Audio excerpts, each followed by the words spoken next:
Sitting MP அவர் ஜெயிச்சதுக்கு அப்புறம் இந்த தொகுதி பக்கம் வந்து பார்த்ததே கிடையாது. நானும் அவருக்கு தான் வாக்களித்தோம். நாயுடு சமூக மக்களுக்கு சரியான ஒரு பிரதிநிதித்துவம் கொடுக்கல எந்த கட்சியிலையுமே. எந்த கட்சியில திமுக, அதிமுக பல கட்சிகள்ல அமைச்சரா கூட இருக்கிறாங்க. இன்னைக்கு உங்களுக்கு தெரியும், பேர் சொல்லி தெரியும். அவங்கெல்லாம் வந்து தலைவர் அப்படின்னு அவங்க சொல்லிக்க வரல. அப்ப நீங்க சொல்றது அடிபட்டு போகுதுல, ஒரு நாயுடு மேல வந்தாதான் நாயுடு மக்களுக்கு நல்லது செய்ய முடியும்னா இன்னைக்கு அமைச்சரா இருக்கிறவரு செஞ்சிருக்கணும், இன்னைக்கு நல்லது நடந்திருக்கணும். ஆனா இன்னைக்கு நடக்கலையே. சமூக பின்னணி மட்டுமே வச்சுக்கிட்டு தேர்தல் அரசியல்ல அதிகாரத்தை தொடர்றது அப்படிங்கிறது சக்ஸஸ் பண்ணியிருக்காங்களே. எக்ஸாம்பிளுக்கு அண்ணன் திருமாவளவன் வந்திருக்கிறாரு.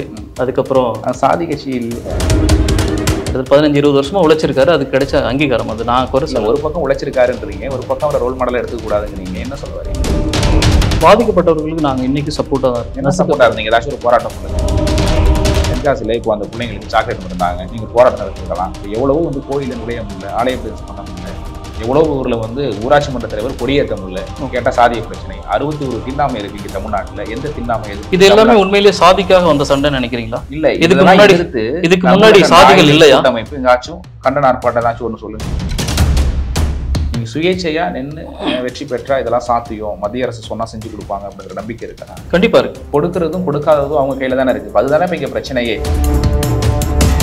எல்லா இடத்துலையுமே சாதிகள் வந்து இன்னைக்கு முன்னிறுத்தப்படுது. அரசியல் கட்சிகள்லையும் சரி, சீட்டு கொடுக்கறதுக்கு முன்னாடியும் சரி, அந்த அதிகாரத்துக்கு வந்ததுக்கு அப்புறம் தன்னோட சாதியை சார்ந்தவர்களும் உறவுகளுக்கும் தான் முன்னுரிமை கொடுத்துட்டு இருக்காங்க. நேரு அமைச்சரானதுக்கு அப்புறம் அவரோட ரெட்டியார் நல சங்கம்னு சொல்லிட்டு அவரோட மாநாடு போட்டாங்க. அந்த மாநாட்டின் மூலமாக நீ ரெட்டியார்ன்ற பேர்ல மட்டும் வா, உனக்கு வந்து நான் வேலை வாங்கி கொடுக்குறேன். ஒரு புள்ள சாக்லேட் வாங்க போது சாக்லேட் கடைக்காரர் வந்து கொடுக்க மாட்டாரு சாதியை சொல்லி. இதுல எங்க அரசியல் வந்தாரு? உங்களுக்கு எப்ப தெரிய வந்தது அந்த கடைக்காரர் இந்த சாதி நீ அதனாலதான் உனக்கு சாக்லேட் கொடுக்கல அப்படின்றப்ப நீங்க அங்க இருந்தீங்களா? அங்க என்ன பிரச்சனை நடந்துச்சுன்னு தெரியாது, எதுவுமே தெரியாத ஒரு பிரச்சனை வெளியில வந்ததுக்கு அப்புறம் இது வந்து சாதியால தான் சாக்லேட் கொடுக்கல அப்படின்னு சொல்ல முடியும். கடைக்காரர் கூட நியாயப்படுத்தல, நீங்க நியாயப்படுத்தி பேசுறீங்க. நம்ம இப்போ வந்து பெரம்பலூர் மாவட்டம் வேப்பந்தட்டை ஒன்றியம் வீக்களத்தூர் கிராமத்தில் இருக்கேன். இங்கே பார்வையிட வந்திருக்கும்போது இது நீண்ட கால ஒரு சர்ச்சையாக இருக்குது. இடைப்பட்ட காலத்தில் கூட ஒரு 40க்கு மேற்பட்ட நபர்கள் வந்து நோய்வாய்ப்பட்டு அதில் ஒருவர் உயிரிழக்கக்கூடிய சூழலுக்கு தள்ளப்பட்டிருக்கு. இது அரசாங்கத்தோட, இங்கே இருக்க அரசு அதிகாரிகளோட மற்றும் அரசியல் தலைவர்களோடைய, அதாவது எம்எல்ஏ எம்பிகளோட பிரச்சனையாக இருக்குது. இங்கே ஒரு 5000 குடும்பத்துக்கு மேலே இருக்கிறாங்க. இந்த 5000 குடும்பத்திலேருந்து வரக்கூடிய கழிவு நீர்கள்லாம் இந்த சின்ன வாய்க்கால் மூலமாக தான் வருது. இது பத்தாது, அடுத்த புறம் இந்த சைடுமே இருக்குது. 1/2 மீட்டர் டயமீட்டர் இருக்க பைப்பு. இந்த வடிகால் போகிற இந்த 1/2 மீட்டர் பைப்புமே பார்த்தீங்கன்னா பாதி ஆல்ரெடி சோக் ஆகிருக்கு, க்ளீனாக இல்லை. இந்த க்ளீனாக இல்லாதனால கம்ப்ளீட்டாக இந்த ட்ரைனேஜ் இங்கே வெளியில் போக முடியாது, வெளியே அடிச்சிட்டு தண்ணி வசதி எங்களுக்கு ரொம்ப நீரோட்டம் கம்மிங்க. ஓகே, எல்லாம் சாக்கடைலாம் வந்து தண்ணி வெளியில் போடிங்க. அதனால் அடைப்புனால மக்களுக்கு ரொம்ப சேதாரம் ஏற்பட்டு போச்சு. இது கட்டுறாங்க, இந்த தண்ணி கழிவுநீர் தண்ணி வெளியே போகிறதுக்கு இடம் இல்லைங்க. அதெல்லாம் தூர்வாரணும். எல்லாம் காவா பூரா தூந்து கிடக்குங்க. மக்களுக்கு இப்போ நோய் வந்து ரொம்ப நாளாக பார்த்து ஆஸ்பத்திரியில் ஒரு 100க்கு மேலே ஆஸ்பத்திரி போய் அட்மிட் ஆகிடுவாங்க. உயிரிழப்பு 2 உயிரிழப்புங்க. 15 20 ஆண்டுக்கு முன்னாடி கட்டப்பட்ட பால் வந்து தெளிவாக தெரியுது. இந்த ட்ரைனேஜ் பாதி சோக்காக இருக்குது. இதுதான் பிரச்சனை. இந்த பிரச்சனையை மக்கள் வந்து வெளியில் கொண்டுட்டு வந்துட்டு இது ஒரு இஷ்யூவாக மாறினதுக்கு அப்புறம் இங்கே இருக்கிற அரசு இயந்திரம் ஒரு டெம்பரரி சொல்யூஷனை இங்கே கிரியேட் பண்ணியிருக்காங்க. நீரோட வழித்தடத்தை கிளியர் பண்ணி கொடுக்கறது அரசாங்கத்தோட வேலை. ஆனால் அந்த வேலையை செய்யாத அரசாங்கம் என்ன பண்ணியிருக்குன்னா, இமீடியட்டாக ஒரு சொல்யூஷன் தரேன் அப்படின்னு சொல்லிட்டு ஒரு டெம்பரரியாக ஒரு ப்ராஜெக்ட் எடுத்து ஒரு கான்ட்ராக்டருக்கு லாபம் வரும் வகையில் இந்த சின்ன கெனால் வழியாக இந்த நீர் தொட்டிக்கு பிரைமரி டேங்க்கு கொண்டு வராங்க. இங்கே எப்படி பிளான் பண்ணியிருக்காங்க, இங்கே வந்து இருக்கக்கூடிய சால்யூட்ஸ் எல்லாம் இதுலேருந்து ரிமூவ் பண்ணிக்கிற மாதிரியும் அதில் ஓவர்ஃப்ளோ ஆகிற வாட்டர் இந்த செப்டிக் டேங்க் வந்து சேரப்போகுது. இந்த செப்டிக் டேங்க்குமே ஃபுல்லி கான்க்ரீட். இது கீழே மண்ணுக்கு அடியில் அப்சார்ப் பண்ணவும் பண்ணாது. அதுக்கப்புறம் இதுலேருந்து ஓவர்ஃப்ளோ பண்ணுறது ஒரு அப்சார்ப்ஷன் டேங்க் போட்டிருக்காங்க. இதெல்லாமே ஒரு 5 to 6 வருஷத்துக்கு மட்டும்தான் இந்த ப்ராஜெக்ட் தங்கும். அதுக்கு மேலே இந்த ப்ராஜெக்ட் ஒர்க் ஆகாது. இங்கே இருக்க ஒரு 6000 குடும்பத்துக்கு ஒரு பர்மனெண்டாக சொல்யூஷன் ஒரு 50 வருஷத்துக்காவது தாங்குற மாதிரினா இங்கே வந்து ஒரு சானிட்டரி சீவேஜ் ட்ரீட்மெண்ட் பிளான்ட் ஒன்று போட்டிருக்கணும். அதுதான் வந்து முறையான திட்டமாக இருக்கும். இப்படி ரொம்ப ஈஸியான கம்மியான ப்ராஜெக்டில் விஷயங்கள் இருக்கும் பொழுது மக்களுக்கு தெரியல அப்படின்றதுனால கண் துடைப்புக்காக செய்யப்படக்கூடிய இந்த ப்ராஜெக்ட் எல்லாம் ஒரு பெரிய ஊழல் திட்டங்களாக இருக்கிறது. இதெல்லாம் சரி பண்ண வேண்டியது எங்களோட கடமையாக நாங்கள் நினச்சி இந்த திட்டங்களில் கையில் எடுக்கிறதுக்காக சுயேட்சை வேட்பாளராக இந்த தொகுதியில் நாங்கள் முன்னேறிங்கிருக்கோம். இது மட்டும் இல்லை, பல நீர்வழிச்சாலைகள் எல்லாமே ஆக்கிரமிப்பில் இருக்குது. அதெல்லாம் மீட்டெடுக்கணும், இதை கிளியர் பண்ணணும், நிலத்தடி நீர்மட்டத்தை உயர்த்துறதுக்கான ஏற்பாடுகள்லாம் பண்ணி கொடுக்கறதுக்காக முன் வந்திருக்கோம். எங்களுக்கு குடி தண்ணி இல்ல கண்ணு.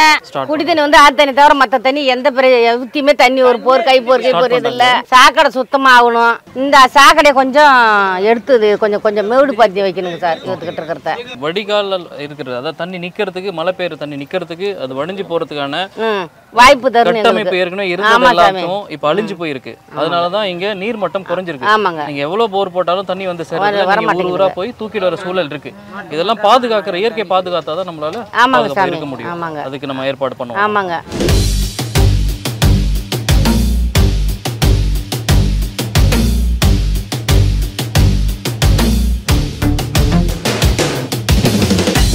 பிகின் வுட்ஸ் நேயர்களுக்கு வணக்கம். இன்றைய தேர்தல் சிறப்பு நேர்காணலுக்கு உங்களை அன்போடு வரவேற்கிறோம்.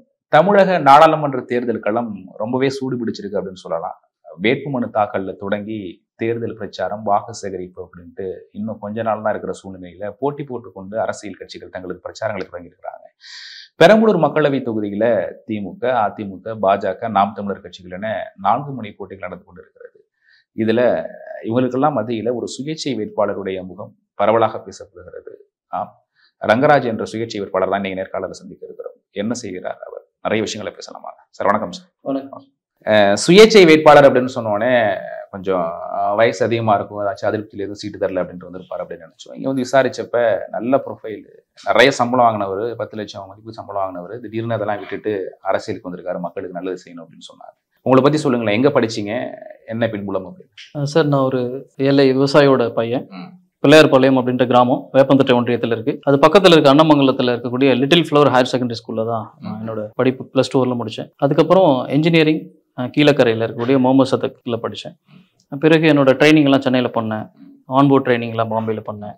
அதுக்கப்புறம் வருண் ஷிப்பிங் கம்பெனி லிமிடெட் அப்படின்ற ஒரு கம்பெனியில் ஜூனியர் இன்ஜினியராக ஜாயின் பண்ணேன். ஒரு 5 to 6 இயர் அந்த கம்பெனியில் 4th இன்ஜினியராக வர வரலும் அதில் ஒர்க் பண்ணேன். அதுக்கப்புறம் என்னோட 3rd இன்ஜினியர் ப்ரொமோஷனை MMSA அப்படின்ற ஒரு ஜாப்பனீஸ் கம்பெனியில் ஜாயின் பண்ணேன். அங்கே ஒரு 15 இயர்ஸாக அங்கே நான் ஒர்க் பண்ணிட்டு இருக்கேன். இப்போ அந்த அரசியல் அப்படிங்கிறதெல்லாம் சின்ன வயசுல ஆசை அப்படிங்கிறதெல்லாம் இருந்துச்சு? அரசியல் ஆசை எங்கேருந்து வந்துச்சு? இப்போ இதுக்கு முன்னாடி இல்லை. என்னோட அப்பா வந்து வார்டு மெம்பராக இருந்தார். கட்சி சார்ந்தில்ல, சுயேட்சையா இருந்தார். அவர் பண்ண சின்ன சின்ன பணிகள்லாம் எனக்கு சின்ன வயசுலேருந்து நான் பார்த்துட்டு வந்திருக்கேன். அவரோட சொந்த செலவில் வயல்வெளிக்கு போகிற பாலங்கள், ஆற்று பாலங்கள்லாம் அவரே பண்ணி கொடுத்துருக்காரு. பொது சேவை அவர் நிறைய பண்ணியிருக்காரு. ஒருவேளை அங்கேருந்து வந்துச்சு என்னன்னு தெரியல. இப்போ காலகட்டத்தில் அரசியலுக்கு வர வேண்டிய சூழல் வந்திருக்கு. நல்ல சூழ்நிலையில் இருக்கீங்க, நல்ல வேலையில் இருக்கீங்க, நல்ல கை நிறைய சம்பளம். என்ன சூழல் அரசியலுக்கு வரணும் அப்படின்ட்டு? நான் இப்போ வெளிநாட்டிலேருந்து சம்பாரிச்சுட்டு இங்கே வரோம் அப்படின்ற பட்சத்தில் இங்கே வந்து ஃப்ரீயாக ஒரு விஷயத்தை இயக்க முடியல. நிறைய ஊழல், கரப்ஷன் இருக்குது. எந்த விஷயத்துக்கு போனாலுமே தடைகள் இருக்குது. யாராவது ஒரு அரசியல்வாதி டிபெண்ட் பண்ணி தான் இருக்க வேண்டியது இருக்குது. அப்படி இல்லை அப்படின்னா அரசு இயந்திரத்தில் எந்த ஒரு வேலையும் ஈஸியாக நடக்கிறதில்ல.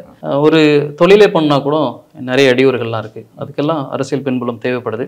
எங்கள் சமுதாயத்தில் பார்க்கும்போது அப்படி யாரும் தரமான ஆட்கள் முன் வரல. வரவங்களையும் அரசியல் கட்சிகள் வந்து டைல்யூட் பண்ணி வச்சிருக்கு. ஸோ அதனால அதை ஸ்ட்ராங்காக நாங்கள் வெளியில் கொண்டுட்டு வரணும் அப்படின்றத முன் வச்சிருக்கோம். ஏன்னா எந்த கட்சிகளும் இந்த அங்கீகாரத்தை கொடுக்கல. என்னோட அண்ணனுக்கோ, தம்பிக்கோ, மாமாவுக்கோ, மச்சாவுக்கோ பெரும்பான்மையாக இருக்கிற இடத்துலையும் கொடுக்கல, சிறுபான்மையாக இருக்கிற இடத்துலையும் கொடுக்கல.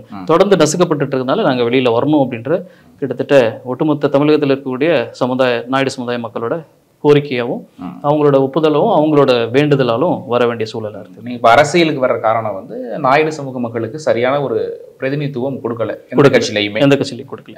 ஆனால் இன்னைக்கு நிறைய பேர் திமுக, அதிமுக பல கட்சிகளில் அமைச்சராக கூட இருக்கிறாங்க. இன்னைக்கு உங்களுக்கு தெரியும், பேர் சொல்லி தெரியும். அவங்கெல்லாம் வந்து ஒரு சமுதாயத்தை சார்ந்து சமுதாயத்தை பேணி காக்கிறதுக்கோ அவங்களை வழி நடத்துறதுக்கோ வந்த தலைவர்களுக்கு கிடையாது. இந்த கம்பெனி கார்பரேட் மாதிரி இருக்கக்கூடிய அரசியல் கட்சிகளில் அவர்களும் உறுப்பினர்களாக இருந்து அவங்களுக்கு விசுவாசமாக வேலை செஞ்சதுனால அவங்க கிடைச்ச அங்கீகாரம். இன்னைக்கு அவங்கள வந்து ஒரு திமுகவோ, அதிமுகவோ அல்லது பிஜேபியோ அப்படிதான் சொல்லிக்கிறாங்களே தவிர நாயுடு சமுதாயத்தோட தலைவர் அப்படின்னு அவங்க சொல்லிக்க வரல. அப்போ நீங்கள் சொல்றது அடிபட்டு போகுதுல, ஒரு நாயுடு மேலே வந்தால் தான் நாயுடு மக்களுக்கு நல்லது செய்ய முடியும்னா இன்னைக்கு அமைச்சராக இருக்கிறவர் செஞ்சிருக்கணும், இன்னைக்கு நல்லது நடந்திருக்கணும். ஆனால் இன்னைக்கு நடக்கலையே. நாங்கள் எந்த கட்சியும் சார்ந்து போகலையே. தனிப்பட்ட முறையில் நாயுடு சமுதாயத்துக்காக பாடுபடும். அது சாத்தியமா? ஒரு கட்சியா இல்லாம ஒரு இயக்கமாவோ ஒரு சமூக பின்னணி மட்டுமே வச்சுக்கிட்டு தேர்தல் அரசியல்ல அதிகாரத்தை தொடர்றது அப்படிங்கிறது சக்சஸ் பண்ணியிருக்காங்களே. எக்ஸாம்பிளுக்கு அண்ணன் திருமாவளவன் வந்திருக்கிறாரு. அதுக்கப்புறம் சாதி கட்சி இல்லை, இன்னமும் அதை சொல்லிட்டு இருக்காங்கல்ல, அது தமிழருக்கான கட்சி. அது அப்படின்னா எங்களையும் அதில் சேர்த்துருக்கலாமே. எங்க இருக்காங்க சார், நிறைய பேர் இருக்காங்க. முக்குளத்தூர் இருக்காங்க, கவுண்டர் இருக்காங்க, நாடார் இருக்காங்க, சென்னை மாவட்ட கேள்விப்பட்டேன். இப்ப கூட இங்க பெரம்பலூர் செயலாளர், கரெக்ட், இப்ப கூட பெரம்பலூர் மாவட்ட பெரம்பலூர் தொகுதி கூட ஒருத்தருக்கு வந்து சீட்டு கேட்டதா கேள்விப்பட்டாங்க. அதுக்கான காரணம் வந்து அவங்களுக்கு பொருளாதாரம் தேவைப்படுது, அதுக்காக கூப்பிடுறாங்க. மற்றபடி உண்மையிலேயே நேர்மையானவர்களா, சமூகத்தோட ஒற்றுமைக்காக இருக்காங்களா அப்படின்லாம் பார்க்கறது கிடையாது. அதை நான் அவரை குறையா சொல்லலை. அவரோட சூழல், கட்சியோட சூழல், மற்ற கட்சிகளோட சூழ்நிலையும் அது பொருளாதாரம் வேணும் அப்படின்றது. இன்னைக்குமே நாங்கள் பல கட்சிகளை அவங்க நீங்க ரோல் மாடலா எடுத்துக்கிறீங்களா, இல்லை அது மாதிரி ஆகக்கூடாதுன்னு சொல்றீங்களா? இல்லை, அது மாதிரி ஆகக்கூடாது. ரோல் மாடலாக எடுக்கல. இல்லை, அவர் பெருமுயற்சி எடுத்திருக்காரு, சமுதாய வளர்ச்சிக்காக பாடுபட்டிருக்காங்க. அதை நான் அக்செப்ட் பண்ணிக்கிறோம். மக்கள் அப்ரிஷியேட் பண்ணிருக்காங்களே. இன்னைக்கு 6 சட்டமன்ற உறுப்பினர், 2 நாடாளுமன்ற உறுப்பினர் பெருமுயற்சி சார். அது இன்னைக்கு ஒரு ஸ்டார்ட் பண்ணலையே, கிட்டத்தட்ட 15-20 வருஷமா உழைச்சிருக்காரு. அது கிடைச்ச அங்கீகாரம். அது நான் குறை சொல்ல. ஒரு பக்கம் உழைச்சிருக்காருன்றீங்க, ஒரு பக்கம் அவரை ரோல் மாடலாக எடுத்துக்க கூடாதுங்கிறீங்க. என்ன சொல்ல வரீங்க? ரோல் மாடலாக எடுத்துக்கூடாதுன்றதுக்கான காரணம், எனக்கு பொருளாதாரம் தேவைப்படுது, அதனால வந்து நான் எதை வேணாலும் அக்செப்ட் பண்ணிப்பேன் அப்படின்னு இருக்கக்கூடாது. ஒரு கொள்கை அக்செப்ட் பண்ணாரு. நீங்க கேட்டீங்க பாத்தீங்களா, மற்ற சமுதாயத்தினர் கூட அங்க இருக்காங்கன்னு. அதுக்கான காரணம் பொருளாதாரத்துக்காக எடுத்துக்கிட்டது. இல்ல, மற்ற சமுதாயத்தினர் உள்ள வராங்கன்னா அவருக்கு கூட பொருளாதார ஏறி எனக்கு ஒன்றும் புரியல சார். நீங்க எல்லாம் பொலிட்டிக்கல்ல சீட் வாங்க போறீங்க, பணம் செலவு பண்ணணும். உங்ககிட்ட பணம் இல்லை, அப்ப என்ன நண்பனா நீங்க ஏத்துக்க போறீங்க? அப்படிதான். இல்ல, எடுத்துக்காட்டுக்கு யாராச்சும் சொல்லுங்களேன். எனக்கு இப்ப 6 பேர் இருக்கிறாங்க. 6 பேர்ல வந்து அவங்க 6 பேருமே எம்பியோ அல்லது எம்எல்ஏவோ இருக்காங்களா சார்? எனக்கு தெரியல. ஆமா, 6 சட்டமன்ற உறுப்பினர்கள்ல 4 பேர் ஜெயிச்சாங்க. ஓகே. 2 நாடாளுமன்ற உறுப்பினர்கள். ஓகே. இப்போ உள்ள வந்திருக்காங்கன்னா எல்லாருமே வந்து திருமாவளவனுக்கு காசு கொடுத்துட்டு தான் உள்ள சீட்டே வாங்குவாங்களா? எனக்கு அவரு கட்சி பத்தி தெரியல அவ்வளவா. அவர் எப்படி பண்றாருன்னு சொல்லிட்டு அவர் சொல்லக்கூடாதுல. ஒரு 25 வருஷம் 30 வருஷம் ஒரு கட்சி நடத்திட்டு இருக்காரு. நம்ம போற போக்குல வந்து ஒரு மனிதனோட உழைப்பு, நான் சமூகத்தோட உதாசீனப்படுத்தல. நீங்க எக்ஸாம்பிள் கேட்டீங்க, அதை நான் வந்து பெரம்பலூர் தொகுதியை முக்கியமா தேர்ந்தெடுத்ததுக்கான காரணம் என்ன? ஏன் அப்படின்னா, அமைச்சர் அவருடைய மகன் வந்து களமிறங்குறாரு. இன்னொரு பக்கம் சிட்டிங் எம்பி பாரிவேந்தர் அவர்கள். இது என்னோட சொந்த தொகுதி சார். ஸோ அதனால என் மக்களை பற்றி எனக்கு நல்லாவே தெரியும். அவங்களுக்கு என்ன பண்ணணும், இங்கே தேவையான அடிப்படை வசதிகள் என்ன அப்படின்றது எனக்கு நல்லா தெரியும். அதனால என் தொகுதியை தேர்வு பண்ணோம். சிட்டிங் எம்பி நீங்கள் சொல்கிறீங்க, அவர் ஜெயிச்சதுக்கு அப்புறம் இந்த தொகுதி பக்கம் வந்து பார்த்ததே கிடையாது. நானும் அவருக்கு தான் வாக்களித்தோம். சொந்த காசு மட்டும் கிட்டத்தட்ட 120 கோடி செலவு பண்ணியிருக்கேன் இந்த மக்களுக்காக. கல்வியாக இருக்கட்டும், சுகாதாரமாக இருக்கட்டும், வேலை வாய்ப்பாக இருக்கட்டும், என்னை விட செஞ்சது யாரும் இல்லை அப்படின்றாரு. சார், சொந்த காசு எதுக்கு செலவு பண்ணணும்? அதுக்கு எதுக்கு எம்பி ஆகணும்? சொந்த காசு செலவு பண்ணோம்னா ஒரு என்ஜிஓ வச்சு நடத்திக்கலாம். இங்கே அரசு இயந்திரமாக வர வேண்டிய அவசியம் இல்லையா? சொந்த காசு செலவு பண்ணுறதுக்கு ஒரு என்ஜிஓ வச்சு நடத்திருக்கலாம். இந்தியாவை வளர்க்குறேன்ற பேரில் ஒரு மினிஸ்டரா அவர் ஒட்டுமொத்த இந்தியாவுக்கும் ஒரு எம்பி.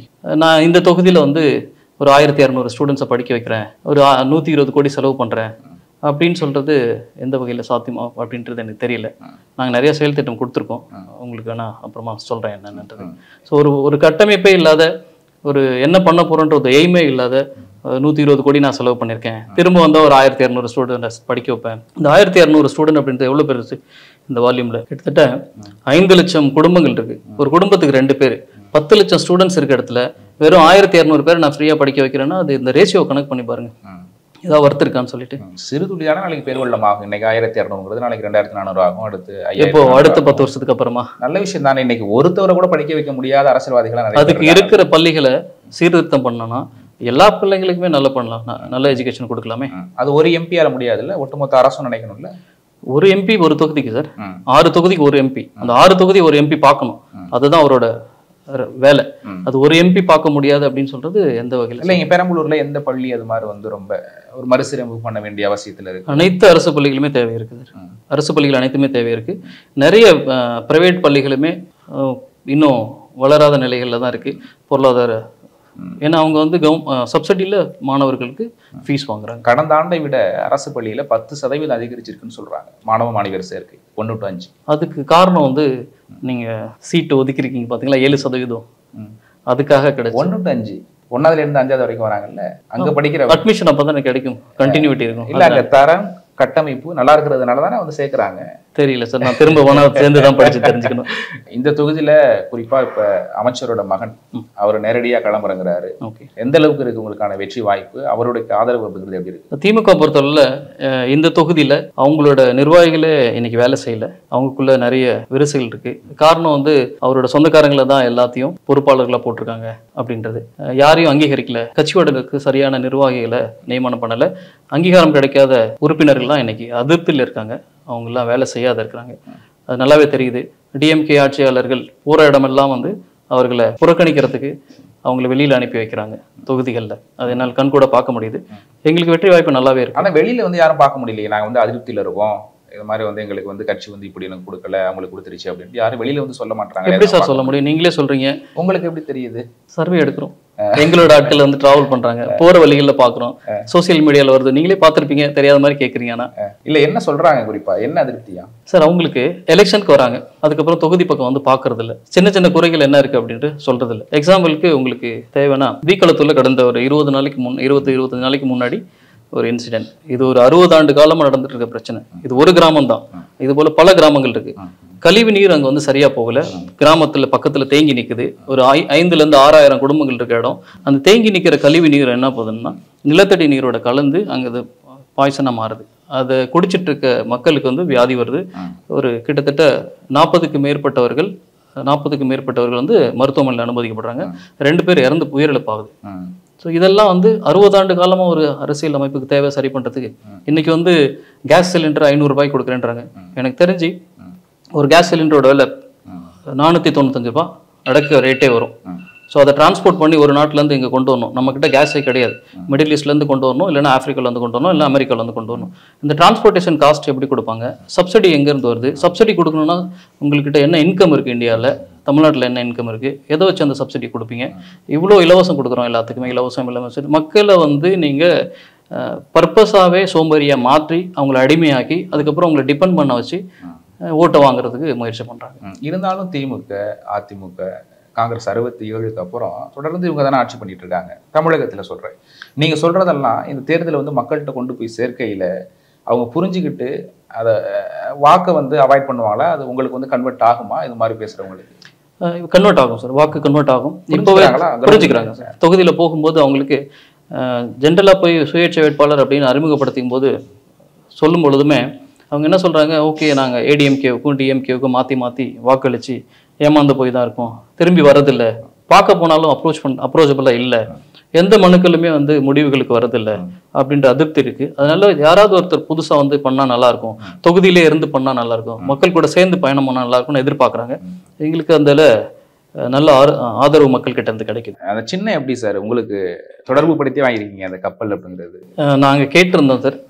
ஸோ அதன் மூலமாக கொடுத்தாங்க. ஃபஸ்ட்டு நாங்கள் கேட்டிருந்தோம், சின்னங்களில் கிடைக்கல, அதனால அடுத்தபடியாக இந்த சின்னம் இருந்துச்சு, அதை நான் எடுத்துக்கிட்டேன். அது தேர்வு. ஆனால் ஒரு 18-19 சுயேட்சைகள் இருக்கும்போது ஒவ்வொருவருக்கும் ஒவ்வொரு சுயேட்சை தனி சின்னம் அப்படிங்கிறது இருக்கும். அப்படி இருக்கும்போது வந்து அவ்வளோ சின்னங்களுக்கு நடுவில் கப்பலுக்குன்னு ஞாபகம் வச்சுக்கிறதுக்கும் சரி, அவங்க கூட தொடர்பு படுத்தி பார்க்கறதுக்கும் சரி, அவங்க மனசில் நிற்கிறதுக்கும் என்ன இதுக்கு ஒரு ப்ளஸ் நினைக்கிறீங்க கப்பல் சின்னத்துக்கு? சார் இது முன்னாடியே சொன்ன மாதிரி எனக்கு ரிலேட்டடான ஒரு சின்னம் ஒன்று. அது மட்டும் இல்லாத மக்களுக்கு புதுசாக இருந்தாலும் இந்த சின்னங்களில் மற்ற சுயேட்சை கட்சிகள்லாம் அந்த சுயேட்சை வேட்பாளர்கள் எல்லாமே வந்து தேர்தலில் போட்டியிடுறதுக்கோ மக்களுக்கு சேவை பண்ணுறதுக்கோ வரல.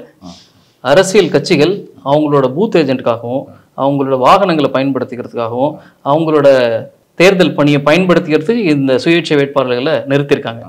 சுயேட்சை வேட்பாளராக உண்மையாக சொல்ல போனால் பெரம்பலூர் தொகுதியில் ஒரே ஒரு சுயேட்சை வேட்பாளர் ரங்கராஜ் கப்பல் சின்னம் மட்டும்தான். அதிமுக உங்களுக்கு சீட்டு கொடுக்குறதா கடைசி வரைக்கும் போய் கைமாறிடுச்சு அப்படின்னு சொல்கிறாங்க, என்ன நடந்துச்சு சார்? சார் நாங்கள் சுயேட்சை வேட்பாளர் அப்படின்னு ஜனவரி 18ஆம் தேதி அறிவிப்பு கொடுத்துருந்தோம். அதற்கான அறிமுக கூட்டங்கள் நடத்தணும். 5 தொகுதியிலையும் 6 தொகுதியில் 5 தொகுதி வரைக்கும் நாங்கள் அறிமுக கூட்டங்கள் நடத்திட்டு இருந்தோம். அப்போ எங்களுக்கு இருக்க செல்வாக்கு கூட்டங்களை பார்த்து அவங்க எங்களுக்கு சீட்டு கொடுக்கறதுக்கு அழைப்பு கொடுத்துருந்தாங்க. சீட்டு கொடுக்கறதுக்குள்ள அழைப்பு கொடுத்துருந்தாங்க ஆதரவு கேட்டு.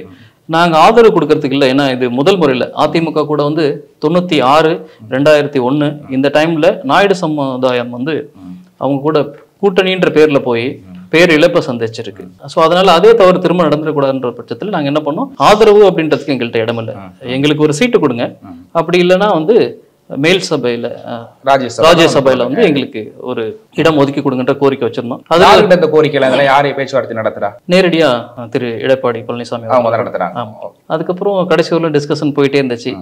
இறுதி கட்டம் வரலும் அந்த முடிவுகள் இழுக்கப்பட்டுக்கிட்டே இருந்துச்சு. கடைசியில் இந்த தொகுதியில் முத்திரையர் சமுதாயம் வந்து அதிகமாக இருக்கிறாங்க, ஸோ அவங்களோட வாக்கு எண்ணிக்கை அதிகம், ஸோ அதுக்கு கொடுத்தா நல்லா இருக்கும் அப்படின்னு திரு சந்திரமோகன் அவருக்கு கொடுத்துருக்காங்க. அதன் பிறகும் இன்னும் அவங்களுக்கு இருமனதாகவே இருக்கு, மிஸ் பண்ணிட்டோமோ அப்படின்றது தெரியுது, தொகுதியில் எல்லாருக்கிட்டையும் தெரியும். என்ன உங்களுக்கான தேவை, அவங்கள்ட்ட என்ன கோரிக்கையாக முன் வச்சிங்க இதெல்லாம் செஞ்சு? எந்த ஒரு கட்சிகளாக இருந்தாலுமே எல்லா சமுதாயத்துக்கும் முக்கியத்துவம் கொடுக்கணும். நீங்கள் முன்னாடியே கேட்டிருக்கீங்க, ஏன் சாதியை முன்னிறுத்தி நீங்கள் வெளில வரீங்கன்னு சொல்லிட்டு. சாதி அப்படின்றது ஒரு உறவு முறைகள் தான். உங்கள் குடும்பத்துக்கு ஒரு நானும் நீங்களும் சேர்ந்து ஒரு பிஸ்னஸ் பண்ணுறோம் அப்படின்னா ஈக்குவலான ஷேரில் இருக்கணும். ஸோ அதுபோல் தான் கட்சியிலையும் பார்த்தீங்கன்னா அனைத்து சமூகத்துக்கும் நம்ம வந்து முக்கியத்துவம் கொடுக்கணும். ஸோ அப்போதான் அந்த கட்சி ஒரு ஹெல்த்தியான கட்சியாக கொண்டு போக முடியும். மேல் மட்டத்தில் இருக்கவங்க மட்டும் கட்டுப்பாடுகளை வச்சுக்கிட்டு கோர் கமிட்டியாக இருந்துட்டு மற்றவங்கள பேரளவில் துணை இணைன்ற பொறுப்புகளை போட்டுட்டு அவங்களோட கட்சியை நடத்திட்டு போகிறதுனால சரியான அங்கீகாரமும் ஒரு திருப்தியும் வரதில்லை. குறிப்பாக சொல்ல போனால் பெரம்பலூர் தொகுதியில் 21% வந்து நாயுடு சமுதாய மக்கள் இருக்கிறாங்க. இந்த 21% சமுதாய மக்கள் இருந்தாலுமே அவங்களுக்கு முக்கியமான பொறுப்புகள் ஒன்றிய செயலாளரோ மாவட்ட செயலாளரோ அந்த மாதிரி எந்த ஒரு போஸ்டிங் யாருக்கும் கொடுக்கல. துணை செயலாளர் அப்படி இல்லைன்னா ஒன்றிய இணை செயலாளர், கிளை செயலாளர், அந்த மாதிரி அதாவது கட்சிக்கு தேவையான பணிகளை கிராமங்கள்லேருந்து ஒருங்கிணைக்கிறதுக்கு செய்யறதுக்கு ஒரு கூலி தொழிலாளி மாதிரி தான் பயன்படுத்திக்கிறாங்களே தவிர ஒரு முக்கியமான பொறுப்புகள் கொடுத்து கண்ட்ரோல்ல இருக்கிற மாதிரியான இடங்கள்ல எங்கேயும் வச்சிக்கப்படலை. இப்போ இளைஞராக வந்து களத்துக்கு போயிட்டு வாக்கு சேகரிக்கும் போது மக்கள்லாம் வந்து என்ன கோரிக்கை, இந்த தொகுதிக்கு வந்து என்ன தேவை அப்படிங்கிறத முன்வைக்கிறாங்க? இங்க பாத்தீங்கன்னா குடி தண்ணீர் வந்து மிகப்பெரிய ஒரு பிரச்சனையா இருக்கு. எல்லா தொகுதியிலையுமே சட்டமன்ற தொகுதி துறையூராக இருந்தாலும் சரி, பெரம்பலூராக இருந்தாலும் சரி, முசிறியாக இருந்தாலும் சரி, மற்ற தொகுதியில் எல்லாமே குடி தண்ணீர் பிரச்சனை மிகப்பெரிய ப்ராப்ளமாக இருக்குது. இப்போ இந்த ஸ்பெஷலாக இந்த சம்மரில் பார்த்தீங்கன்னா 7-8 கிலோமீட்டர் பழைய காலத்தில் இருந்த மாதிரி ஒரு ஊர்லேருந்து இன்னொரு ஊருக்கு சைக்கிளில் போயிட்டு தண்ணி கொண்டு வர சூழல் இருக்குது. இதுக்கு காரணம் பார்த்தீங்கன்னா இங்கே இருக்க இயற்கை வளங்கள் அழைக்கப்பட்டிருக்கு. அதை வந்து பேணி காத்தே ஆகணும். நீர் வளத்தை இம்ப்ரூவ் பண்ணுறதுக்கு நிறைய இங்கே டேம்ஸ் எல்லாம் பண்ண முடியும். நீர்வீழ்ச்சிகள்லாம் இருக்குது, அதெல்லாம் சரி பண்ணணும்.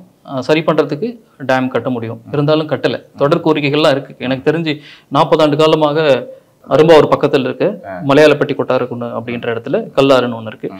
அங்கே கோரிக்கை இருக்குது, அது இன்னும் நிறைவேற்றப்படலை. அதுக்கப்புறம் புளியஞ்சோலை இருக்குது, மயிலூத்து, இந்த மாதிரி இடங்கள்லாம் குறுகிய டேம் கட்ட முடியும். இதன் மூலமாக வந்து நீர் சேகரிப்பு, நிலத்தடி நீரை பெருக்க முடியும். அந்த திட்டங்கள் நிறைவேற்றப்படலை, காது கொடுத்து கேட்கல. அதை செயல்படுத்துறதுக்கு எந்த ஒரு அரசியல் கட்சிகளும் அமைச்சர்களும் முன் வரவே இல்லை. இதே தொகுதியில் ஆளுங்கட்சி மத்தியிலேயே அவங்க கூட்டணி ஆளுங்கட்சி இருந்தப்போ கூட இவ்வளவு திட்டங்கள் அப்படிங்கிறது நிறைவேற்றலை. நீங்க சுயேட்சையா நின்று வெற்றி பெற்றா இதெல்லாம் சாத்தியம், மத்திய அரசு சொன்னா செஞ்சு கொடுப்பாங்க அப்படிங்கிற நம்பிக்கை இருக்கா? கண்டிப்பா இருக்கு.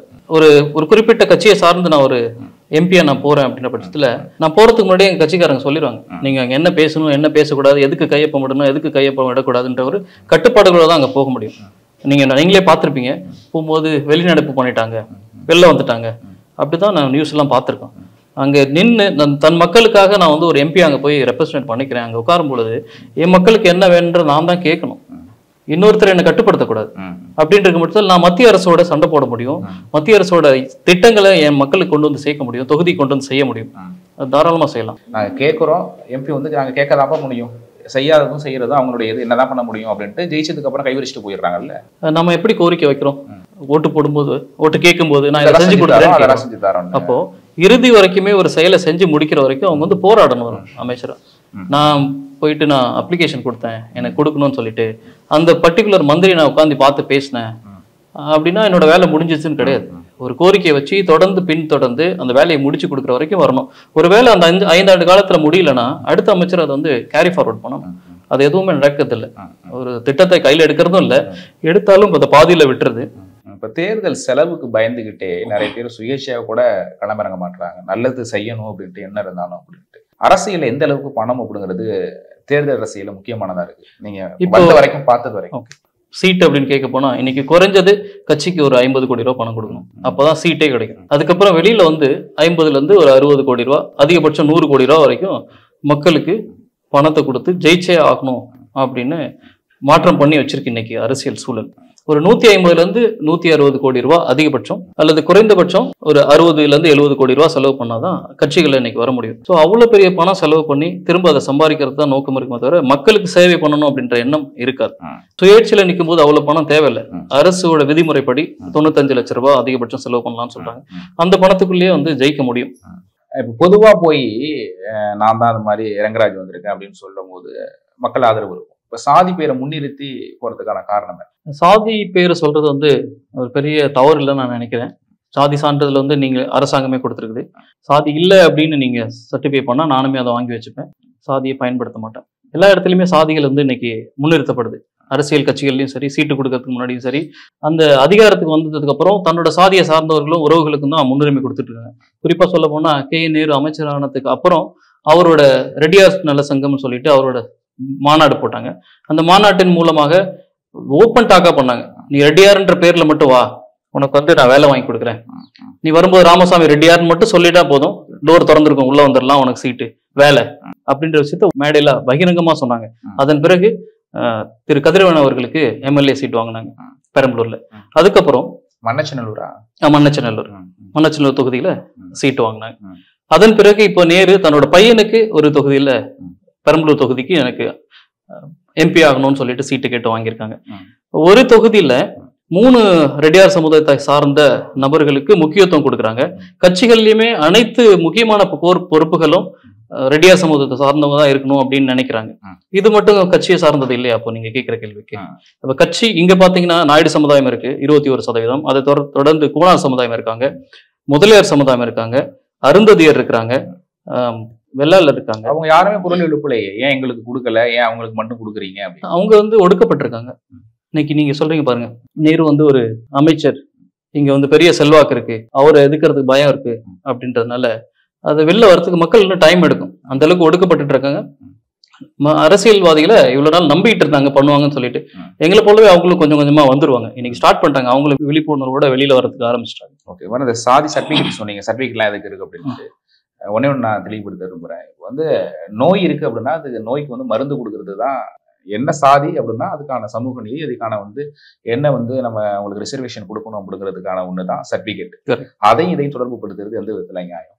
ஒரு நோய்க்கு மருந்து போடுறது மாதிரி தானே சர்டிபிகேட் கொடுக்குறதா இருக்கட்டும், மற்றபடி அதுக்கான ஒரு என்ன ஆறுதல் அப்படின்ட்டு. அதனால தலை வலிச்சிச்சு அப்படின்னா தலையவே எடுத்துருவோமா, அதுக்கான என்ன மருந்து அப்படின்னு தானே பார்ப்போம். கரெக்ட்.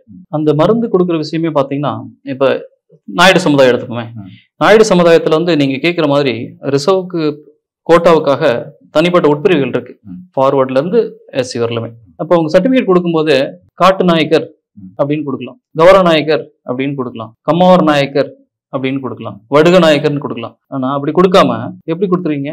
கௌரா, கம்மா, பலிஜா, வடுகர் அப்படிதான் கொடுத்துருக்காங்க. ஏன்னா எங்களோட உறவுகளை ஒருங்கிணைச்சு கொண்டு போறதுக்கு இடம் கொடுக்கல, பெரித்தாலும் சூழ்ச்சியை தான் பண்றாங்க. இது யாரோட ஃபேவருக்காக பண்றாங்க?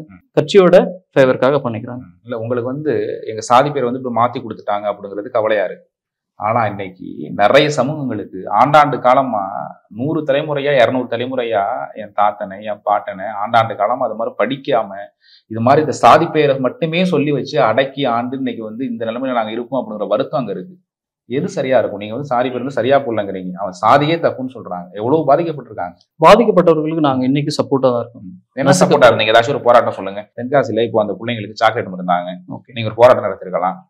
இப்போ எவ்வளவோ வந்து கோயில நுழைய முடியல, ஆலய பிரதேசம் பண்ண முடியல, எவ்வளவு ஊர்ல வந்து ஊராட்சி மன்ற தலைவர் கொடியேற்ற முடியல, கேட்டா சாதிய பிரச்சனை. 61 தீண்டாமை இருக்கு இங்க தமிழ்நாட்டுல. எந்த தீண்டாமை எதிர்த்து? இது எல்லாமே உண்மையிலேயே சாதிக்காக வந்த சண்டை நினைக்கிறீங்களா? இல்ல, இதுக்கு முன்னாடி சாதிகள் இல்லையா? அமைப்பு எங்காச்சும் கண்டன ஆர்ப்பாட்டம் ஏதாச்சும் ஒண்ணு சொல்லுங்க. ஓப்பனா கண்டன ஆர்ப்பாட்டம் பண்ணல. நிறைய நீங்க சொல்ற மாதிரி நசுக்கப்பட்டிருக்க இடத்துக்கு நாங்க உறுதுணையா இருந்திருக்கோம், சப்போர்ட் பண்ணிருக்கிறோம்.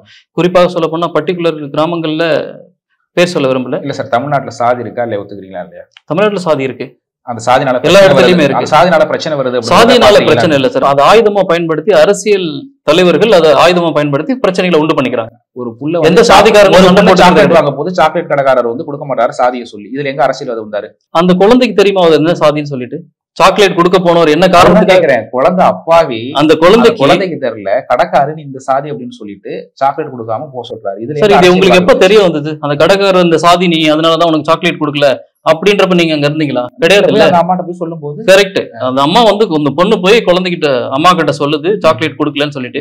அங்க திரிக்கப்படுற பிரச்சனை அங்க இருக்க அந்த அம்மாவுக்கும் கடைக்காரருக்கும் பிடிக்குமா பிடிக்காதான்னு தெரியாது, அங்க என்ன பிரச்சனை நடந்துச்சுன்னு தெரியாது, எதுவுமே தெரியாத ஒரு பிரச்சனை வெளியில வந்ததுக்கு அப்புறம் இது வந்து சாதியாலதான் சாக்லேட் கொடுக்கல அப்படின்னு சொல்ல முடியும். இந்த கடைக்காரர் கூட நியாயப்படுத்தல, நீங்க இப்படி நியாயப்படுத்தி பேசுறீங்க. நான் நியாயப்படுத்தலையே, அவருக்கு பேச தெரியுமான்னு தெரியல, அவர் எந்த சூழல்ல இருந்தா தெரியல, நீங்க அவருக்கு எவ்வளவு அழுத்தம் கொடுத்து கேட்டீங்கன்னு தெரியல. நான் உங்களுக்கு சொல்றேன், யாராச்சும் ஒரு பாதிக்கப்பட்டவங்க அப்படின்னா நம்ம வந்து அதை என்ன ஏதுன்னு கேட்காம பாதிக்கப்பட்டவங்க சைடு நின்று என்னன்னு கேட்கறதுதான் சரியா இருக்கும். அதை விட்டுட்டு நம்ம வந்து பாதிப்பை ஏற்படுத்தியவங்க சைடு வந்து நம்ம எதா இருந்தாலும் நீங்க சொல்ற மாதிரி நம்ம ஆதிக்க சைடே நிக்கிறது. நீங்க சொல்ற மாதிரி ஆதிக்க சைடே நாங்க நிக்கல சார். இன்னைக்கும் நாங்க நீங்க சொல்ற மாதிரி நசுக்கப்பட்டிருக்க சமுதாய மக்களுக்கு அவங்களுக்கான நற்பணி, பொருளாதார வளர்ச்சிக்கான திட்டங்கள். இப்போ வந்து நீங்க அந்த சாக்லேட் வாங்க மறுத்துச்சு இல்ல, அந்த பொண்ணு கொடுக்க மறுத்தாங்கல்ல, அந்த பொண்ணுகிட்ட சப்போர்ட்டா இருக்கணும். நீங்க இப்பயும் பாருங்க, கடைக்காரங்களுக்கு சப்போர்ட்டா தான் நீங்க.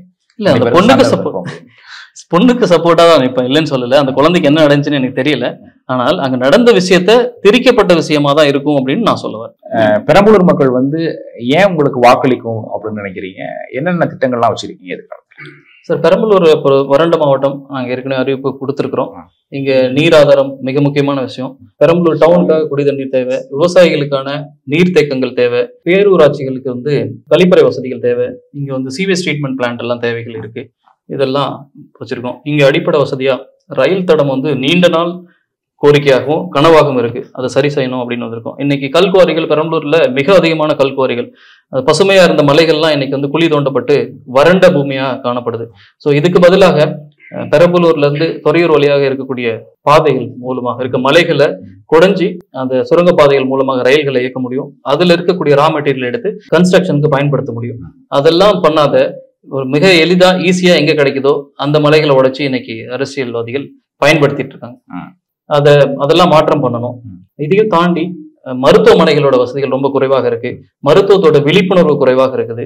பள்ளிகளோட வளர்ச்சிகள் தேவை. மத்திய அரசோட திட்டங்கள் இங்க வந்து சேர்க்கப்படலை. அது மட்டும் இல்லாமல் இன்னும் இளைஞர்களோட வளர்ச்சி, வாழ்வாதாரத்திற்கு, வேலை வாய்ப்புக்கு தொழிற்சாலைகள் இங்க வந்து கொண்டு வரப்படலை. விவசாயம் சார்ந்த இந்த மாவட்டத்துல விவசாயிகளுக்கான எந்த ஒரு நல்ல திட்டங்களும் கொண்டு வரல. இங்க பாத்தீங்கன்னா குறிப்பா நெல், கரும்பு, கடலை, சின்ன வெங்காயம், மஞ்சள் இதோட உற்பத்தி அதிகம். இதை உற்பத்தி அதிகப்படுத்துறதுக்கான முயற்சிகள் எந்த ஒரு அமைச்சர்களும் இது வரலும் எடுத்தது கிடையாது. அதை சீரமைக்கணும். இங்க தேவை அதுக்கான விலையை நிர்ணயம் பண்ணணும். சேமிப்பு கிடங்குகள், அந்த குளிர்பதன சேமிப்பு கிடங்குகள் உண்டு பண்ணணும். பால் உற்பத்தி இங்க வந்து கொஞ்சம் அதிகம். அதை இன்னும் அதிகப்படுத்த மூலமாக வெளி மாநிலங்களுக்கு நம்மளால எக்ஸ்போர்ட் பண்ண முடியும், வெளிநாடுகளுக்கும் பண்ண முடியும். இங்க இருக்க விவசாய மக்களோட வாழ்வாதாரத்தை அதிகப்படுத்த முடியும். இன்னும் பல திட்டங்கள் இருக்கு, குறுகியதா சொல்ல வேண்டியது. இதெல்லாம் வந்து மக்கள்கிட்ட கொண்டு போய் சேர்க்கறதுக்கு அந்த நேரம் ரொம்ப குறைவா இருக்கிறதா நீங்க? இல்ல, இது ஒன்றும் எங்களுக்கு புதுசு கிடையாது. தேர்தலில் வந்து ரொம்ப ஒரு 16 நாள் 17 நாள்ல வந்து 6 சட்டமன்ற தொகுதிகள்கிட்ட போய் மக்கள்கிட்ட சேர்க்கணும், இதெல்லாம் செய்யறோம், இதெல்லாம் வந்து நாங்க பண்றோம். நான் ஒரு சுயேட்சை வேட்பாளர் சார். என்னோட சின்னத்தை கொண்டு போய் சேர்க்கறது, கப்பல் சின்னம் அப்படின்ற என்னோட கப்பல் சின்னத்தை கொண்டு போய் மக்கள் கிட்ட சேர்க்கறதுக்கு தான் எனக்கு கடினமா இருக்கே தவிர இந்த திட்டங்களை கொண்டு போய் சேர்க்கறது ரொம்ப ஈஸியா இருந்துச்சு. நான் கடந்த 4 மாத காலமாக இந்த திட்டங்களை பொதுமக்கள்கிட்ட கொண்டு போய் சேர்த்துட்டு இருக்கேன். என்னால சேர்க்க முடிஞ்சிருச்சு. எவ்வளவு பேர் சந்திச்சிருப்பீங்க இது வரைக்கும் தொகுதியில? இது வரைக்கும் தொகுதியில ஒரு ஏரியாவிலையும், பெரம்பலூர் தொகுதி அப்படின்னா இங்க நான் ஒரு 1.5 லட்சம் நபர்களை நான் சந்திச்சிருக்கேன். துறையூர் தொகுதி அப்படின்னா ஒரு 60,000 நபர்களை சந்திச்சிருக்கேன். முசிறி தொகுதினா ஒரு 1 லட்சம் நபர்களை சந்திச்சிருக்கேன். லால்குடி தொகுதினா ஒரு 25,000 to 30,000 நபர்களை சந்திச்சிருக்கேன். இந்த மாதிரி தொடர்ந்து நாங்க மக்களை சந்திச்சு பேசிட்டு தான் இருக்கோம். இதை பின்தொடர்ந்து நவேதா ஸ்கூல் மத்திய அரசோட திட்டம், மிக பழமையான திட்டம். அது எங்களுக்கு அந்த ஸ்கூல் வந்து சேரல. இது கிராமப்புறத்தில் இருக்கக்கூடிய மாணவர்களுக்கு பயன்பெறும். அது இல்லாத அரசு மருத்துவமனை, அரசு கல்லூரி, மருத்துவக் கல்லூரி வந்து பெரம்பலூர் தொகுதிக்கு தேவைப்படுது. ஸோ அது கண்டிப்பா கொண்டுட்டு வரணும். அதை தொடர்ந்து ஆம்புலன்ஸ் மிக குறைவா இருக்கு. ஃபோன் பண்ணி சொன்னா அடுத்த ஒரு 1.5 மணி நேரம் 2 மணி நேரம் அது வருது. அதுக்குள்ள அவர்களுக்கு ஆபத்து வந்துடுது. ஸோ அதை தவிர்க்கிறதுக்காக அவசர ஊர்தியோட அளவுகளை வந்து 2 மடங்கு இன்னும் உயர்த்த வேண்டிய சூழல்ல இருக்கும். 50 ஆண்டுக்கு மேல பழமை வாய்ந்த பாலங்களும், பெரம்பலூர்ல இருந்து சேலத்துக்கு ரோடு வசதி ரொம்ப குறைவாக இருக்கு, பல மோசமான நிலைமையில இருக்கு. அதை வந்து 4 வழி சாலையா, விவசாயிகளுக்கு எந்த இடையூறும் இல்லாம 4 வழி சாலையா மாத்தி சீரமைக்கிறதுக்கு அந்த திட்டத்தை கையில் எடுப்போம். ஒரு இளம் வேட்பாளரா களமிறங்குறீங்க. நிறைய இந்த அறிவிப்புகள் பார்த்தேன், தேர்தல் திட்டங்கள் அப்படிங்கிறத ஜொலிக்கணும், தேர்தல் களம் அப்படிங்கிறது நாடாளுமன்றத்தில் ஒரு இளைஞர் எதிர்க்கணும் கருத்துக்களை நன்றி. தேங்க்யூ.